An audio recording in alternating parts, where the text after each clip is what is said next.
Elshinta News and Talk. Pendengar, Kementerian Kesehatan melaporkan virus corona COVID-19 varian JN1 yang merupakan subklinik dari BA286 sudah diidentifikasi di Indonesia. Berdasarkan data Whole Genome Sequencing atau WGS, sudah ada 4 kasus JN1 di Indonesia. Kementerian Kesehatan mencatat dari 4 kasus itu, masing-masing 1 kasus teridentifikasi di Jakarta Selatan, Jakarta Timur, Jakarta Utara, dan Batam. Varian JN1 belakangan dikhawatirkan usai disebut menjadi pemicu lonjakan kasus di sejumlah negara. Lalu seperti apa karakteristik varian JN1 ini dan langkah antisipasi apa yang harus dilakukan oleh pemerintah dan masyarakat untuk menekan lonjakan kasus tersebut terutama pada libur Nataru?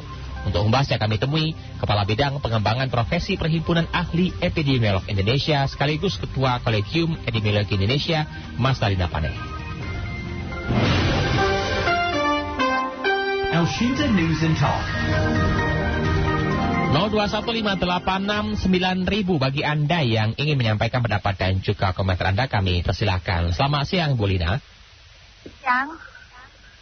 Baik, Ibu Lina, kekhawatiran terkait dengan hal COVID-19 di sisi lain kita sudah merasa bebas sejauh ini, namun hadir varian JN1 yang mengkhawatirkan. Kalau boleh disampaikan kepada masyarakat dan kepada pendengar kami, seperti apa sih Bu karakteristik dari varian JN1 ini? Ya, JN1 itu masih merupakan subvarian dari Omicron. Omicron itu di akhir Desember 2021 ditemukan memiliki paling banyak subvarian dan terus bersirkulasi dan berkembang sampai saat ini. Jadi varian yang terbaru, 2 varian yang saat ini mendominasi di beberapa negara, di 12 negara kalau tidak salah, itu sejak bulan Oktober sebenarnya, bukan baru minggu ini saja. Dan saat ini memang sudah masuk di Indonesia. Tetapi dominan kalau di seluruh dunia itu 60-80% itu didominasi oleh EG5, HK3. Kemudian memang mulai naik angkanya untuk 2 varian yang terbaru tersebut. Ya, kalau kita mengingat varian Omicron kan juga tidak terlalu mengkhawatirkan, ya. Apakah ini sama atau tidak ini, Bu Lina? Ya, memang sejak ditemukan Omicron itu dikenal tidak virulen, tetapi pada kelompok-kelompok berisiko tertentu itu bisa menimbulkan perburukan dan gejala berat. Nah, ini yang menjadi concern kita, bagaimana kita melindungi kelompok-kelompok berisiko tersebut.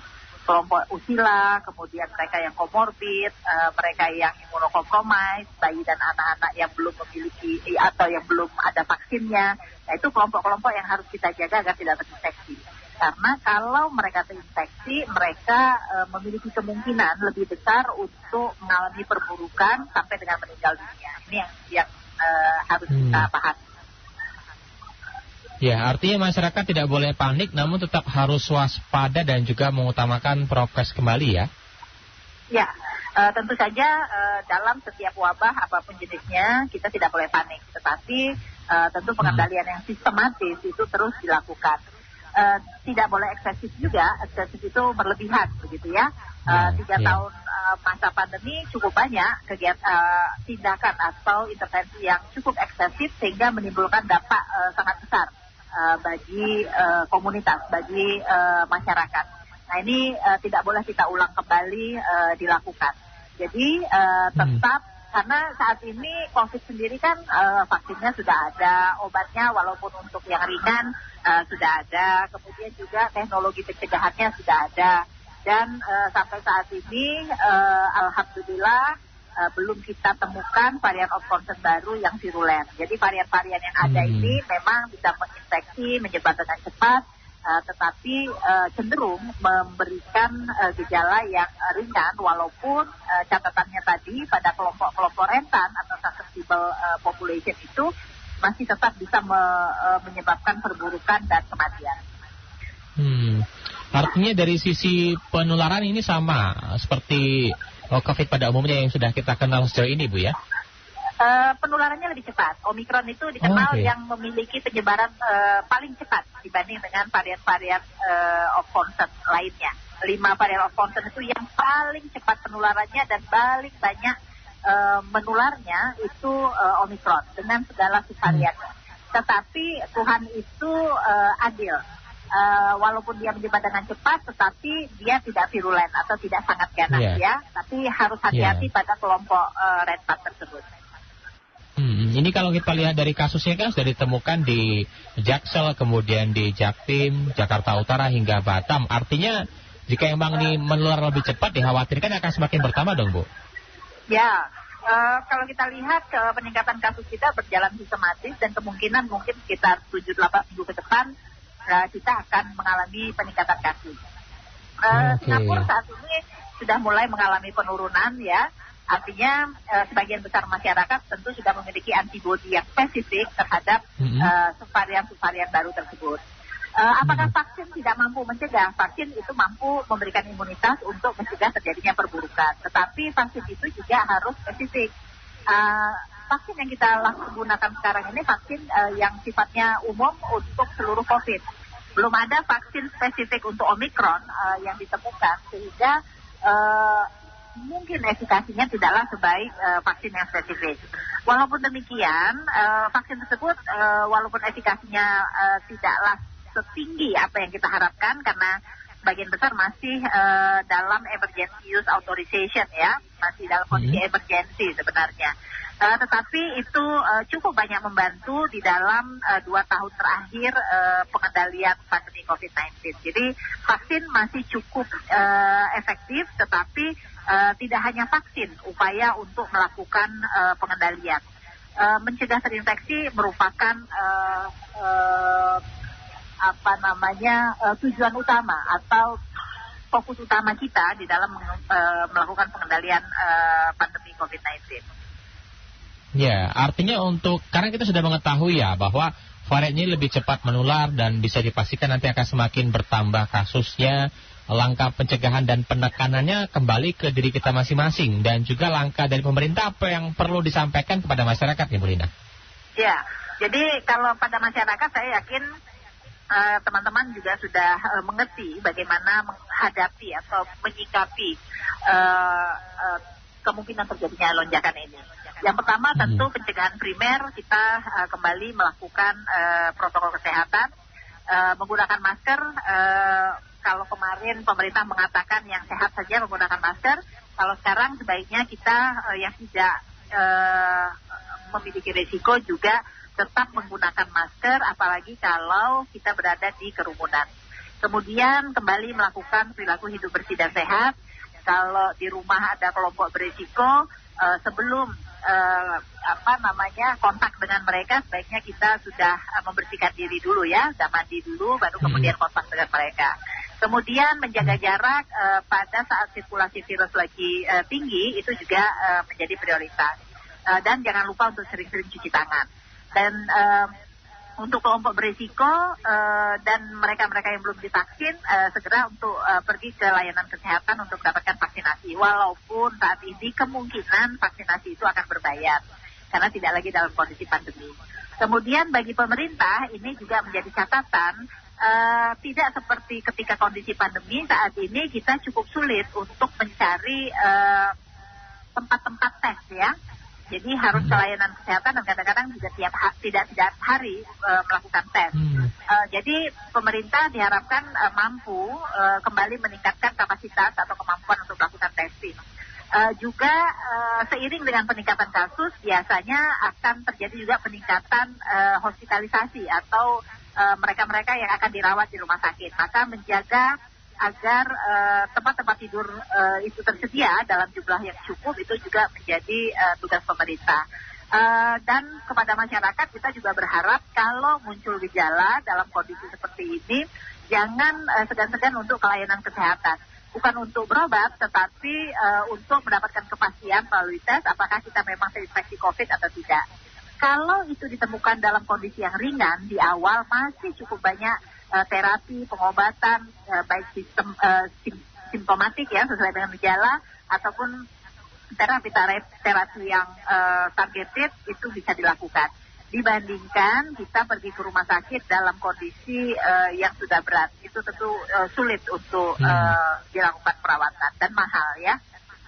Ya, baik. Ini yang menjadi pertanyaan dari masyarakat juga bagi individu masing-masing. Apakah ciri-ciri yang dirasakan dari beberapa masyarakat yang sudah teridentifikasi positif COVID-19 varian JN1 ini sama dengan COVID-19 yang kita kenal sebelumnya, seperti hilang penciuman dan sebagainya nih, Bu Lina? Ya, secara umum hampir sama ya, tetapi karena gejalanya ringan, maka sesak itu sepertinya tidak banyak terjadi. Tapi gejala utama demam, nyeri otot, nyeri sendi, kemudian juga common cold ya, batuk pilek, itu lazim terjadi. Dan nyeri tenggorokan serta nyeri kepala. Anosmia pada Omikron tidak terlalu banyak terjadi dan menurut saya gejalanya hampir seperti flu, tetapi untuk membedakannya tentu dengan pemakaian tes, gitu ya. Tapi gejalanya secara umum hampir sama dengan Omikron pada umumnya. Baik. Kita sebelum melanjutkan apa yang ingin saya tanyakan terkait dengan mencegah menjelang libur Nataru ini, Bu Lina, ada pendengar kami dari Tangerang, ada Pak Heru ini. Silakan Pak Heru. Selamat siang. Selamat siang Pak Heru. Saya berharap begini ya. Untuk libur Nataru ini buat orang-orang yang punya duit gitu, yang merasa istilahnya bebas dia kemana-mana, ya liburan di dalam negeri aja deh, tahu dikit-dikit, jangan-jangan jalan-jalan ke luar negeri pulang bawa penyakit gitu, istilahnya kan kasihan tetangga kanan kiri gitu. Jangan terpatokan ini kan liburan, duit gue, tapi kan bahayanya ke negara kita sendiri akhirnya kalau penyebarannya lebih cepat. Satu, harus tahu negara mana yang istilahnya terjangkit atau yang enggak gitu. Terus yang kedua gini, kalau bisa sih negara istilahnya memfasilitasi untuk alat-alat tes begitu, seperti jangan sampai kayak kasus yang dulu ada pihak-pihak yang diuntungkan, negara istilahnya nggak mengcover semuanya, terus ada pihak-pihak tertentu seperti di India tes 97.000, di sini hampir 2 juta, 1 juta. Nah ini kan istilahnya ada orang yang menari di orang Rusia gitu, mencari keuntungan gitu. Jadi negara mengcover untuk alat-alat tes itu sendiri gitu, jadi jangan sampai istilahnya rakyat dikorbankan.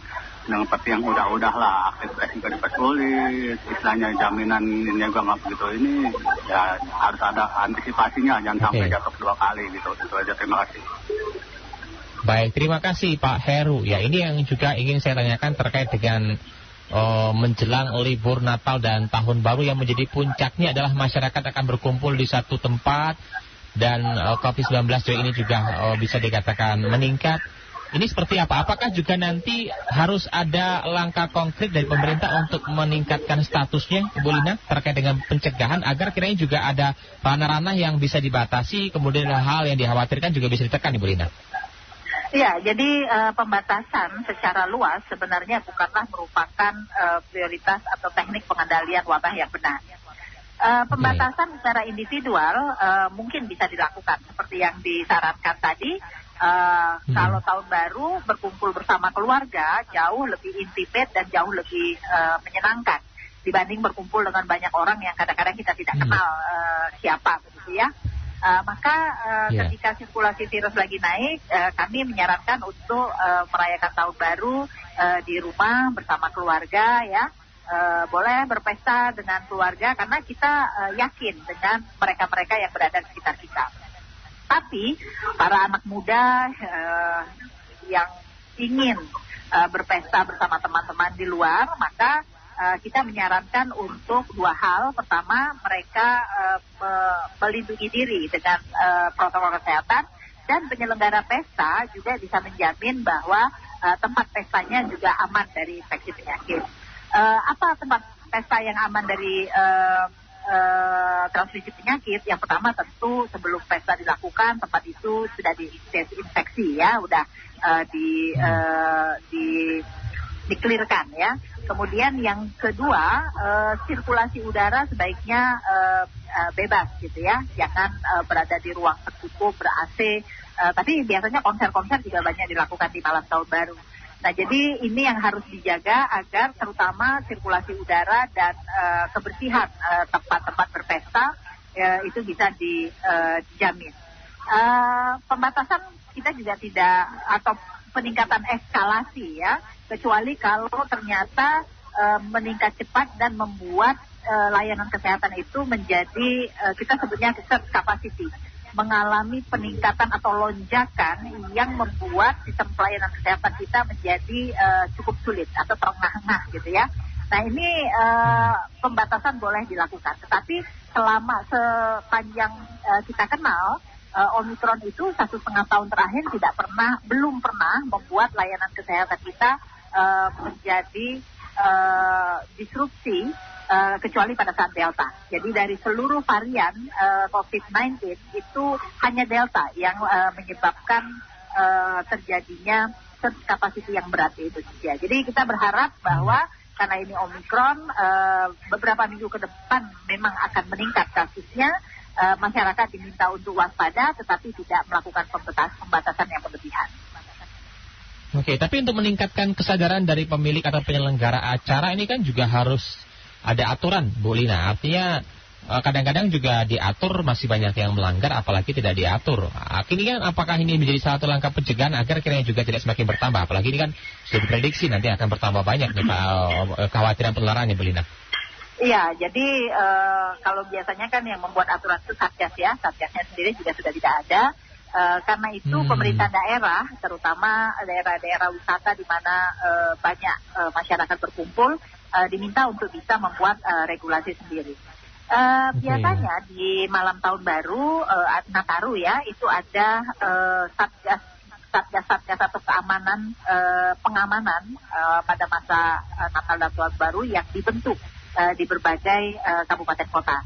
Nah, melalui mereka sebenarnya bisa disampaikan pesan-pesan kepada masyarakat, walaupun mungkin akan sangat terlambat karena hari ini sudah tanggal 20-an ya, sementara tinggal 5 hari lagi.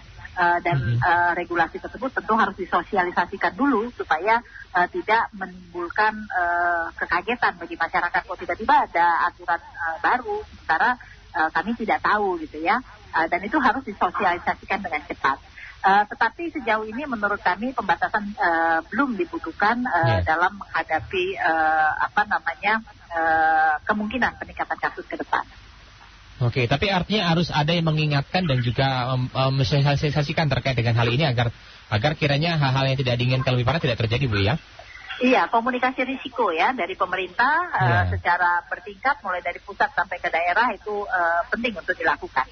Dan kegiatan-kegiatan yang persuasif, artinya begini, kalau pemerintah meminta masyarakat untuk kembali menggunakan masker, maka sebaiknya siapkan masker yang cukup sehingga ketika mereka berkumpul, mereka bukan diberikan sanksi, tapi diberikan solusi untuk bisa tercegah dari infeksi COVID-19. Oke, baik. Kami sambung melalui pesan WhatsApp ini, Bu Lina. Ada Pak Joko di Depok. Usia saya sudah 73 tahun, 2 tahun era COVID full vaksin dan booster.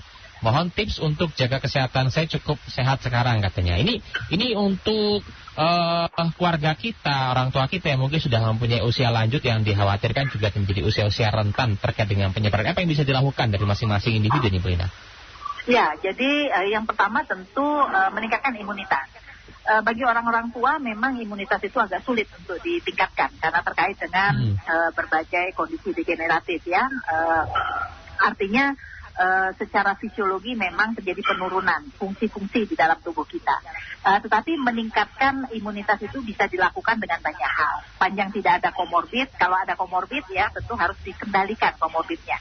Kalau punya DM, punya hipertensi, jangan lupa untuk minum obat agar tensi dan gula darahnya terkendali. Kemudian yang kedua, istirahat yang cukup. Itu juga cukup baik untuk membantu meningkatkan imunitas. Kemudian yang ketiga, jangan lupa walaupun sekarang musim hujan, kalau di siang hari di pagi hari ya ada matahari, sebaiknya berjemur, itu menjadi hal yang baik. Kemudian apakah membutuhkan bantuan suplemen? Kalau menurut saya selama diet atau makanan kita cukup baik, itu suplemen dibutuhkan dalam jumlah yang sangat sedikit sekali karena itu mikronutrien yang dibutuhkan. Jadi saya yakin banyak di antara kita itu memiliki pengetahuan bagaimana cara meningkatkan daya tahan tubuh.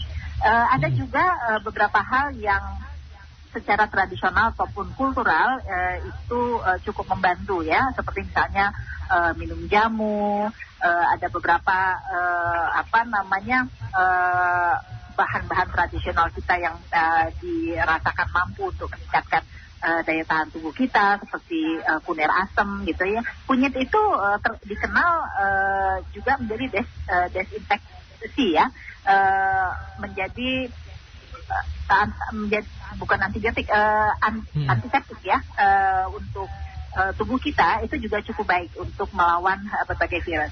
Kalau sudah cukup divaksin itu sudah sangat baik sekali. Jadi utamanya adalah menghindari infeksi, dan kalau ada anak-anak muda yang baru datang dari dari kerumunan begitu ya, pulang kerja, sebaiknya diminta untuk membersihkan diri dulu baru kontak dengan kita. Baik, itu Pak Joko di Depok ya, mungkin bisa menjadi salah satu tips bagi Anda yang juga merasa komorbid atau mungkin berusia lanjut agar kira terhindar dari hal yang tidak diinginkan, terutama juga perhatian dari keluarga ini, terutama dari anak muda, dan lebih aware lagi terkait dengan kesehatan keluarga kita yang ada di rumah, Bu Lina ya. Baik, Bu Lina, kami sambung kembali, ini beberapa pertanyaan melalui pesan WhatsApp yang dari Ibu Bunga di Kota Palembang. Vaksin yang sudah dilakukan sebelumnya, apakah masih dianggap aman, Bu, agar tidak tertular? Kemudian jika ingin vaksin harus mengulang vaksin 1 ya. Lalu bagaimana stok serta expirednya? Apakah masih aman dan berapa kalau bayar? Kalau sekarang sudah dianggap tidak lagi masuk masa pandemi ini katanya. Ini Bu Bunga nih, cukup lengkap pertanyaan ini Bu. Silakan. Ya, jadi vaksin yang disarankan adalah 2 dosis yang pertama ya. Itu sudah cukup karena pada saat ini yang menjadi target internasional secara global itu adalah 2 dosis vaksin. Kalau satu negara memiliki kapasitas untuk memberikan booster, boleh dilakukan. Tapi permasalahannya di negara kita 2 dosis vaksin dengan target 70% itu masih belum tercapai seluruhnya. Masih ada PR kita, 35% populasi kita itu belum divaksin. Jadi sebaiknya vaksin kita itu dialokasikan untuk mereka-mereka yang belum divaksin. Karena jargonnya kan no one left behind. Nggak boleh ada yang tertinggal ya, untuk bisa dilindungi imunitasnya. Kemudian apakah harus divaksin atau vaksin tambahan? Jika kita merasa bahwa daya tahan tubuh kita atau imunitas kita turun ya, dan itu bisa diperiksa. Anda pergi ke laboratorium, periksa antibodinya masih berapa. Kalau masih ada antibodi untuk COVID-19, itu tidak membutuhkan vaksin. Tetapi kalau ternyata antibodi itu sangat rendah sekali gitu ya, maka sebaiknya memang di booster ya. Tetapi Tuhan itu juga adil, terinfeksi sedikit itu kadang-kadang membuat kita juga meningkat antibodinya. Jadi saat ini natural infection itu ternyata bisa melawan COVID itu dengan jangka waktu jauh lebih panjang dibandingkan dengan vaksinasi. Tapi walaupun begitu, divaksinasi tetap menjadi salah satu upaya kita untuk melakukan pengendalian wabah untuk COVID-19. Baik, ini terkait dengan stok dan expirednya ini juga dikhawatirkan. Karena ini sudah masuk rasa kekhawatiran dari masyarakat, artinya juga harus diperhatikan terkait dengan vaksin-vaksin yang akan diberikan kepada masyarakat, Bu Lina. Iya, saat ini kan kita sudah punya vaksin sendiri ya, Indovac kalau tidak salah ya. Jadi saya yakin kita tidak lagi membutuhkan impor dari luar untuk COVID-19. Walaupun mungkin tidak lagi gratis seperti dulu. Saya kira pemerintah sudah membuat aturan ya, sekitar 100 atau 125 ribu untuk vaksin gitu ya. Jadi tapi saya yakin itu masih ada beberapa bagian dari vaksin itu yang masih bisa gratis gitu ya.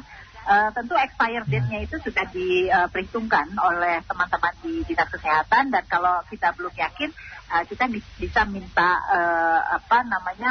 minta informasi itu expired date-nya kapan. Jadi dan kepada teman-teman petugas tentu sebelum memberikan intervensi atau memberikan tindakan kepada pasien Anda juga harus menjelaskan gitu ya, ini vaksinnya expired date-nya tanggal sekian, ini aman. Mungkin akan ada sedikit efek gitu ya, mungkin efek ringan seperti misalnya pegel, nyeri, sampai dengan yang agak berat itu demam, tetapi itu hal yang baik pada kondisi vaksinasi. Baik, itu Bu Bunga ya yang mungkin juga bisa dijalankan terkait dengan apa yang disampaikan. Ada Pak Aryo selanjutnya nih, Bu Lina. Bagi orang yang sudah tertular, sudah pernah COVID-19 di tahun kemarin, apakah bisa tertular kembali Ibu? Kan kabarnya kalau sudah kena COVID, antibodinya kita bagus katanya. Baik, ini gimana Bu Lina? Ya, tentu saja bisa tertular kembali karena penyakit ini bukanlah penyakit yang terjadi seumur hidup. Ada beberapa penyakit yang hanya sekali saja seumur hidup, seperti misalnya cacar ya. Cacar air itu biasanya satu kali kena cacar, sudah kita tidak lagi kena cacar karena antibodinya menetap cukup panjang. Atau campak. Campak juga begitu, walaupun ada laporan sedikit kasus yang mengalami kekambuhan, relapse itu infeksi kembali ya. Tetapi untuk COVID-19 itu hampir sama dengan influenza. Kita bisa terkena berkali-kali. Mengapa? Karena virusnya ini tidak stabil. Mengapa tidak stabil? Dia dengan gampang bisa berubah. Nah, kalau dia sudah terjadi perubahan strain, maka seperti yang sekarang nih ya, mulai dari EG5, HK3, kemudian H1 gitu ya. Karena dia berubah terus sehingga kemungkinan kita untuk terinfeksi itu oleh subvarian-subvarian yang berbeda itu masih mungkin terjadi. Tetapi jika kita sudah memiliki antibodi di dalam tubuh kita, setidaknya tidak ada para prajurit yang akan berjuang bersama kita untuk melawan COVID atau benda asing yang masuk dalam hal ini mikroorganisme ya, virus COVID-19 itu. Jadi itu sudah cukup untuk membantu kita. Baik, itu Pak Aryo dan juga Ibu Bunga ya. Artinya Ibu Lina terkait dengan adanya penambahan kasus ini, kemudian juga menjelang libur Natal dan Tahun Baru, beberapa kegiatan yang mungkin artinya kembali ke individu masing-masing untuk bisa mencegah agar tidak mudah tertular dan lebih aware lagi dengan kondisi situasi lingkungan agar juga tidak menularkan kepada orang lain ya. Kita ke pendengar kembali Ibu Lina. Ini ada Pak Perlindungan di Bogor. Langsung saja silakan Pak Perlindungan. Selamat siang, salam sehat Bang Penyiar. Salam sehat, Waalaikumsalam. Silakan Pak Perlindungan. Ibu narasumber, pertanyaan Pak Lin, memang sih Tangerang dengar-dengar sudah banyak yang lagi ini ya Bu ya.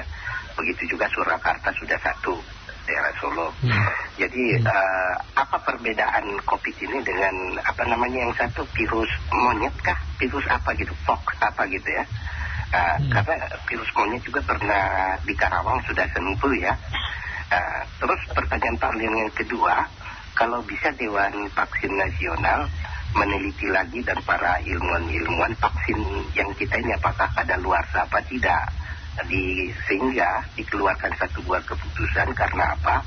Karena vaksin ini sangat dibutuhkan untuk suatu resep COVID ini ataupun virus monyet ini ya, sehingga rakyat tidak perlu resah baik dari aspek berkeyakinan dan teknis. Saya rasa demikian ya. Terima kasih. Baik. Terima kasih Pak Parlin di Bogor. Waalaikumsalam. Mungkin bisa langsung ditanggapi terkait dengan samakah dengan monkeypox ini, Bu Lina. Silakan. Ya, jadi virus itu banyak. Ada ribuan jenis virus ya. Bahkan yang belum ditemukan juga masih cukup banyak.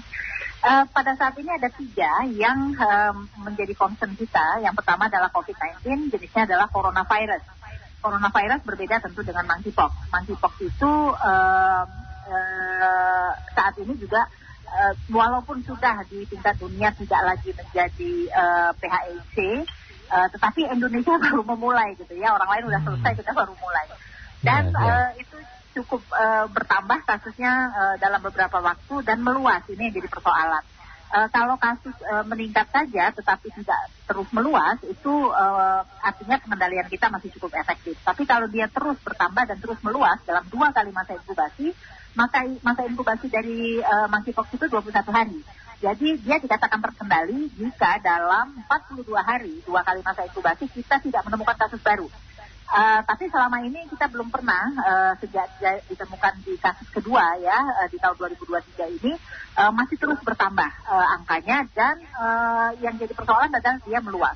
Mulai dari Jakarta, kemudian ke Depok, ke Bekasi, ke Tangerang, kemudian sampai ke Bandung. Nah kita berharap ini tidak sampai meluas ke seluruh Indonesia. Jenis virusnya berbeda. Beda dengan COVID-19.